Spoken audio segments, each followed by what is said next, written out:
नमस्कार, मैं हूँ डॉक्टर मीनू वर्मा, स्त्री प्रसूति एवं निसंतानता रोग विशेषज्ञ, युक्ति गैस्ट्रो गायनी क्लिनिक बाराबंकी से। आज हम बात करेंगे प्रेगनेंसी के थर्ड ट्राइमेस्टर में कुछ सावधानियों के बारे में। थर्ड ट्राइमेस्टर यानी कि आपका 7वां, 8वां और 9वां महीना। इस टाइम पे आपको किन बातों का ध्यान रखना है, क्या करना है, क्या नहीं करना है, कब डॉक्टर के पास जाना है, क्या खाना है, इस वीडियो में हम डिटेल में डिस्कस करेंगे। ये वीडियो आप लास्ट तक जरूर देखिएगा क्योंकि लास्ट में मैं कुछ डेंजर साइन बताने वाली हूँ जिनको आपको बिल्कुल भी इग्नोर नहीं करना है। चलिए वीडियो शुरू करते हैं। सबसे पहली और जरूरी बात, रेगुलर आपको अपने चेकअप कराने हैं। जब आपका 7वां महीना लगता है तो डॉक्टर आपको स्टार्टिंग में हर 15 या 20 दिन पे आपको बुलाता है। जब आपका 9वां महीना लगता है तो आपको हर हफ्ते रेगुलर चेकअप के लिए जाना होता है। जब भी आप डॉक्टर के पास जाते हैं तो डॉक्टर आपका ब्लड प्रेशर, आपके बेबी की ग्रोथ या आपको कोई कंप्लेन है उस हिसाब से आपको देखते हैं। आपका हीमोग्लोबिन कितना है, आपका ब्लड प्रेशर कितना है, ये सारी चीजें चेक होती हैं क्योंकि जैसे जैसे प्रेगनेंसी एडवांस होती है वैसे वैसे आपकी बॉडी में और ज्यादा चेंजेस आने शुरू हो जाते हैं। कई सारी महिलाओं को 7वें महीने में ब्लड प्रेशर की समस्या हो जाती है या शुगर की समस्या हो जाती है या बच्चे का ग्रोथ जो है पता चला 8वें महीने के बाद नहीं हो रहा। तो ये सारी चीजें आपको तब पता चलेंगी जब आप डॉक्टर के पास रेगुलर चेकअप के लिए जाएंगे। जब आप जाते हैं, आपको कोई भी अगर डॉक्टर को दिक्कत लगती है उस हिसाब से आपका ट्रीटमेंट स्टार्ट होता है और आपको डिलीवरी के टाइम पे कोई दिक्कत नहीं होती और आपका बेबी भी सेफ रहता है। तो रेगुलर चेकअप कराना बहुत ज्यादा जरूरी है। अब दूसरी इंपॉर्टेंट चीज आती है कि क्या खाएं। जैसे मैंने अपने पहले भी पुराने वीडियोस में भी बताया हुआ है कि आपको हेल्दी खाना है। हेल्दी से मतलब है घर का साफ सुथरा बना हुआ खाना, हरी साग सब्जियां, सीजनल फ्रूट्स, पानी आपको 8 से 10 ग्लास पीना ही पीना है, स्ट्रेस नहीं लेना है, नींद आपकी कम से कम 8 से 10 घंटे की आपको नींद लेनी है।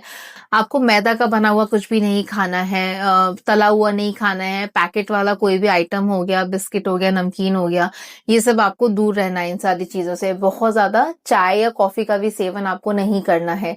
बहुत ज्यादा मिठाई नहीं खानी है। मीठा खाने से भी आपके और आपके बेबी के ऊपर साइड इफेक्ट्स हो सकते हैं। तो ये खान पान का आपको बहुत ज्यादा ध्यान रखना है। तीसरी जरूरी चीज है आपका चलना फिरना और एक्सरसाइज। प्रेगनेंसी हो गई है, आप बैठ गए हो, ऐसा नहीं करना है क्योंकि प्रेगनेंसी में जब आप नॉर्मल अपना रूटीन काम करते रहोगे तो आपका टाइम बहुत आराम से निकल जाएगा। हल्की फुल्की माइल्ड वॉक हो गई, ब्रीदिंग एक्सरसाइज आपको करनी है। ब्रीदिंग एक्सरसाइज करने से क्या होगा, जब आपका डिलीवरी का टाइम आता है तो आपको लेबर पेन्स होते हैं, उस टाइम पे आपको बहुत ज्यादा घबराहट, आपकी पल्स बहुत तेज चलने लगती है। तो ब्रीदिंग एक्सरसाइज आपको शांत रखेगी। तो अनुलोम विलोम प्राणायाम ये सब आपको मॉर्निंग में करना ही करना है। वॉक करने से आपका डाइजेशन जो है वो भी अच्छा हो जाएगा, तो ये वॉक भी आपको करनी ही करनी है। चौथी चीज है सोने का सही तरीका। जब आपका पेट आगे बढ़ना शुरू होता है, आपका थर्ड ट्राइमेस्टर लगता है, तो आपको उठने बैठने में बहुत ज्यादा दिक्कत होती है। तो आपको ऐसे सीधे नहीं बैठना है। जब भी आप बैठोगे आपको पीछे टेक लगा के, तकिया लगा के बैठना है। आपको पेट के बल एकदम नहीं उठना है, उससे आपके पेट पे प्रेशर पड़ सकता है। तो आपको हमेशा करवट लेके उठना है। जब आप सोएंगे तो आपको राइट या लेफ्ट लेटरल सोइए। कोशिश ये करिए कि आप लेफ्ट लेटरल सोएं क्योंकि लेफ्ट लेटरल मतलब उल्टे हाथ की करवट लेके सोने में बच्चे को ब्लड जो है वो अच्छे से जाता है। तो आप जब आप करवट लेके सोएं तो आप पीठ के पास तकिया भी लगा सकते हो, उससे आपके बैक को थोड़ा सा राहत मिलेगी। तो ये कुछ बातों का आपको ध्यान रखना है।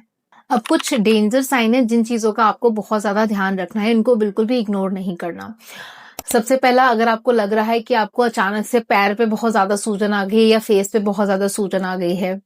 दूसरा, आपको बच्चे के मूवमेंट नहीं फील हो रहे हैं या कम फील हो रहे हैं। तीसरा, आपको बहुत तेज सर में दर्द हो रहा है या आंखों के सामने अंधेरा छा रहा है या आपको बहुत ज्यादा चक्कर आ रहा है, तो भी आपको तुरंत डॉक्टर के पास जाना है। या आपको दर्द शुरू हो गए, पेट में बहुत तेज दर्द हो रहा है, नीचे से खून या पानी आ रहा है, तो ये कुछ साइंस हैं। ये जब भी आपको लगता है तो ये चीजें आपको घर में मैनेज नहीं करनी है, आपको तुरंत डॉक्टर के पास जाना है। सबसे आखिर में आपका डिलीवरी बैग रेडी होना चाहिए क्योंकि जब भी आपको कुछ भी लगता है, इमरजेंसी में जब हम भागते हैं तो हमारा इंपॉर्टेंट रिपोर्ट्स और ये सब छूट जाता है। तो एक बैग रेडी करिए। बैग में आपका सारी इन्वेस्टिगेशन, सारे रिपोर्ट्स को, इमरजेंसी नंबर या जिसको आप अपने डिलीवरी पार्टनर जो भी आपको साथ में ले जाने वाले हैं, जिस भी अटेंडेंट को, उनको साथ में हमेशा रखिए, उनको बता के रखिए आपका डिलीवरी प्लान। तो इन सब चीजों का आपको ध्यान रखना है ताकि जब भी आप डॉक्टर के पास डिलीवरी के लिए जाएं तो आपको दिक्कत ना हो। कुछ जरूरी बातें जिन चीजों से आपको दूर रहना है। सबसे इम्पोर्टेंट चीज़ है किसी भी तरीके का एडिक्शन। आपको कई फीमेल्स जो हैं वो स्मोक करती हैं, अल्कोहल लेती हैं, तो प्रेगनेंसी में आपको स्मोकिंग, अल्कोहल, गुलमंजन ये सब नहीं करना है।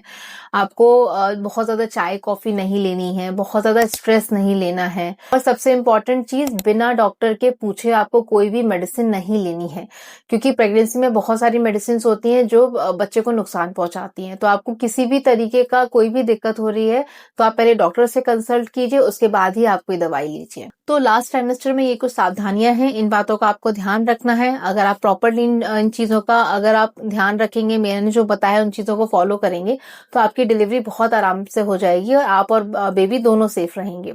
वीडियो अगर पसंद आया हो तो आपके नोन में जो भी प्रेग्नेंट लेडी है उनको ये वीडियो आगे जरूर फॉरवर्ड करिए। चैनल को सब्सक्राइब करना ना भूलिए। ध्यान रखिए, खुश रहिए। Thank you.